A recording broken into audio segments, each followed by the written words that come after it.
Let's say China. China. China. China.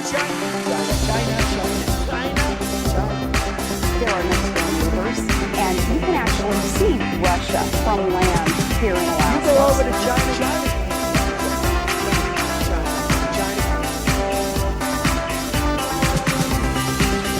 I did not have sexual relations with that woman.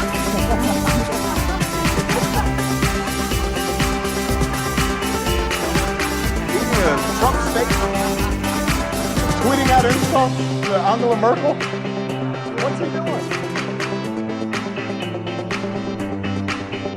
Ladies and gentlemen, please welcome your host. Yes! Hello. It is me, James Andrews, and you are listening to So This Happened. Honestly, the only news you need. It is Monday, the 22nd of May, 2017. And on Mondays, you've got to fake it till you make it. And that is the motto of this show. Well, pretty much every day, actually. Just fake it till you make it. Anyway, today, in news that normally wouldn't make me smile, but today has made me smile. A man was killed today. Yeah, I know, it's sad, right? But it's not so sad in my mind, because this man was a big game hunter. His name was Theonis Botha, and he was in Zimbabwe, where he was on a big game hunt, where he shot an elephant. The elephant that he shot then stabbed him with her tusks, fell on him as she died, and crushed Mr. Botha. Fuck you, Mr. Botha. Karma is, as they say, a bitch. And speaking of karma being a bitch, today a sinkhole has opened in front of Trump's Mar-a-Lago. That's right. The town of Palm Beach tweeted, "Sinkhole in front of Mar-a-Lago. A 4-foot by 4-foot sinkhole has formed on the southern boulevard directly in front of Mar-a-Lago." And here is maybe where that karma is coming from. In Donald Trump's budget, which is expected to be unveiled tomorrow, Tuesday, it includes an $800 billion cut in Medicaid. $800 billion. And I don't need to tell you how many people that is going to affect.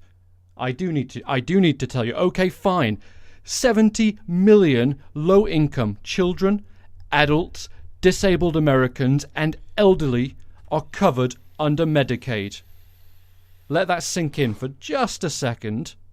Now, the Congressional Budget Office, the CBO, on the earlier version of the bill that did not pass, they found that over 14 million people would not be covered under Medicaid if it went through. Now, the CBO is yet to score this new version of the bill, and that is going to come out on Wednesday, and we can only imagine that it's going to be a lot more than 14 million people. And now, shifting gears slightly, let's head to Donald Trump's trip. Donald Trump is in Israel today. Yesterday, he was in Saudi Arabia, and I will now go out on a limb and give props to Donald Trump. For the first time ever on So This Happened, he has not said anything that will start World War III yet. There is still a few days left in this trip, but as of right now, he has stayed on script, and he's done okay. I can't believe I said that, but there it is. One interesting decision, however, he made was to take someone with him to Saudi Arabia, and that somebody was country star Toby Keith. Toby Keith is famous for songs such as I Love That Bar, and other songs involving alcohol and scantily clad women. And in a country where women have to be covered from head to toe, and alcohol is absolutely banned, I can only imagine his set was quite short. Now, taking somebody like Toby Keith to Saudi Arabia to sort of express what America is sort of like taking Jerry Springer to Saudi Arabia and saying, yeah, this is the real America. Anyway, I have a recording of Toby Keith from last night in Saudi Arabia, and I will say this, he performed in sort of, medieval style at a concert where no women were allowed at all. And that tells you a little bit about Toby Keith's mindset. Anyway, here he is, last night in Saudi Arabia, singing a song that all Americans can relate to.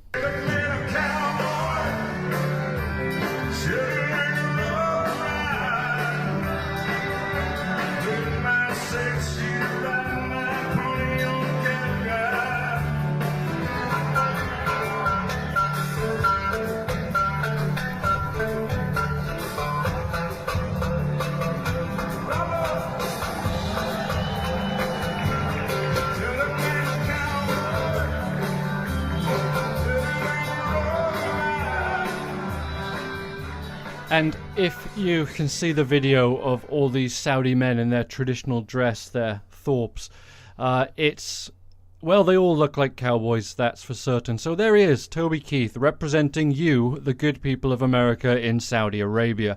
Cheers. And now moving back to this side of the pond, Donald Trump's former national security advisor, Michael Flynn, today announced that he will not provide the records to the Senate Intelligence Committee that they subpoenaed. He has invoked his Fifth Amendment right and will not provide those. Now, that's his right to do that, certainly, but what it's going to do is it's really going to increase the scrutiny over why Donald Trump hired Michael Flynn in the first place. There really is only one reason to take the Fifth Amendment, and that is so you don't incriminate yourself. So, what does that say about Michael Flynn? Well, we may never know now. Now, James Comey has said that he will testify in front of the Senate Intelligence Committee after Memorial Day, and now all eyes are really on James Comey. With Michael Flynn sort of out of the race, so to speak, now it's all going to come down to James Comey and Sally Yates, and we all wait and watch with bated breath. And this would be the part in the program where usually I'd introduce Trump Vader. But he's not here. He's in Israel now. He was wearing a yarmulke, but there was no way to attach it to his helmet. So it just kept falling off. So he just said, no, I don't want to wear the yarmulke because it falls off. And it's a black yarmulke. I've got a black helmet. You can't see it anyway. So let's just pretend it's on there and take me to the wall where I can do my thing. Donald Trump was the first president, or the first sitting president, to visit the Western Wall. He went there today with a yarmulke on his head, and he stood at the wall, put his hand on it, and slipped a little piece of paper in the wall. It's a further sign that Donald Trump will be standing with Israel, more so than perhaps any president in recent history. Oh, and by the way, Jared was with him. You remember yesterday, Friday, we said that Jared and Ivanka have fucked off and we haven't seen them. Well, he was there.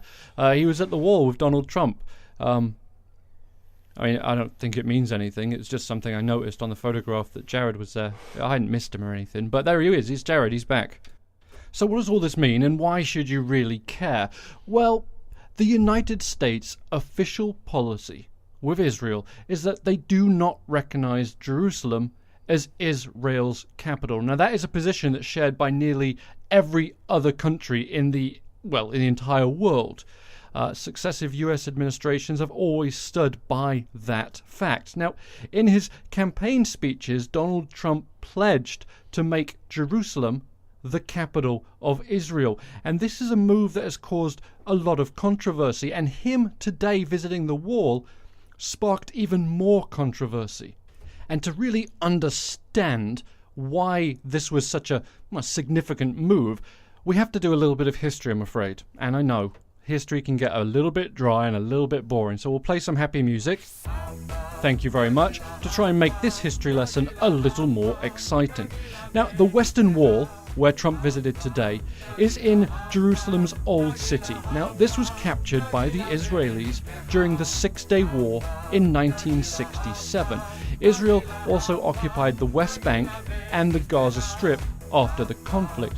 Now, the Palestinians and most of the international community consider East Jerusalem, which contains the Old City where the wall is, as the capital of a future Palestinian state.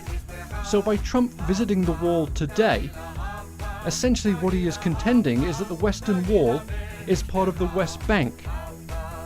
And that is not US policy or any international policy.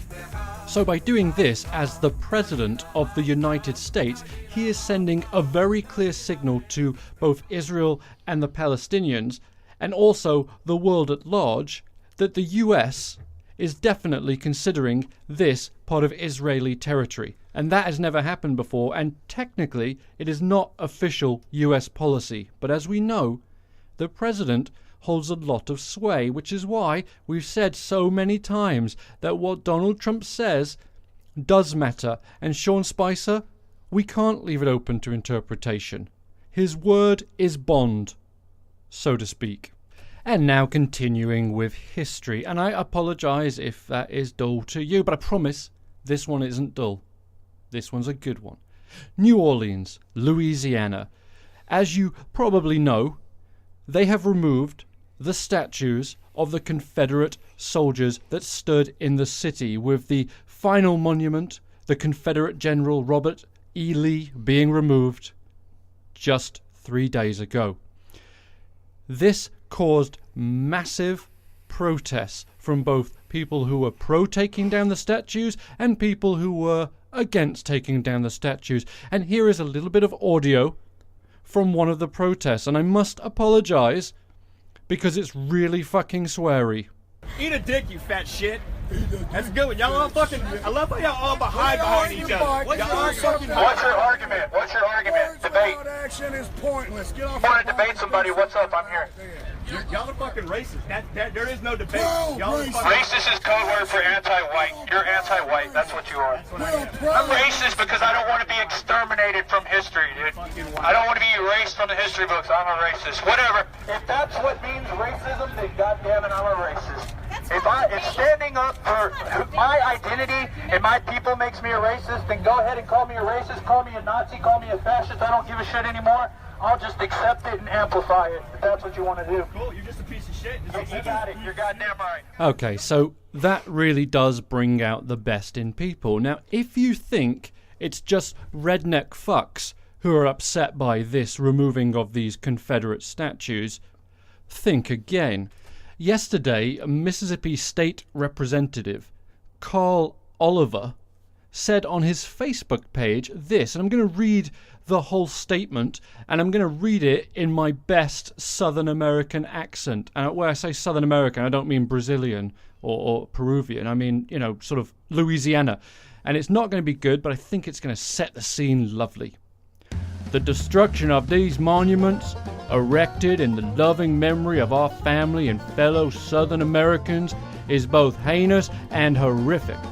If the, and I use this term extremely loosely, leadership of Louisiana wishes to, in a Nazi-esque fashion, burn books or destroy historical monuments of our history, they should be lynched. Let it be known, I will do all in my power to prevent this from happening in our state. So, he said that anybody that's trying to take down these statues of men who used to lynch people should be lynched. He's kind of making the point for himself there, really, isn't he? Now, Mr. Oliver has since taken the post down and issued an apology, saying, I deeply regret that I chose this word, and I do not condone the actions I reference, nor do I believe them in my heart. I freely admit my choice of words was horribly wrong, and I humbly ask for your forgiveness. The problem is, Mr. Oliver, you said it, you fucking numbskull, which means, let's be quite honest about this, you do actually mean that deep down inside. They're statues, my friend. They're statues of a bygone era, which, is best not forgotten, but best not glorified. So, think before you talk. It's like, is this just a Republican thing? Is it like a Republican disease that you just fucking throw shit out there before you think about it?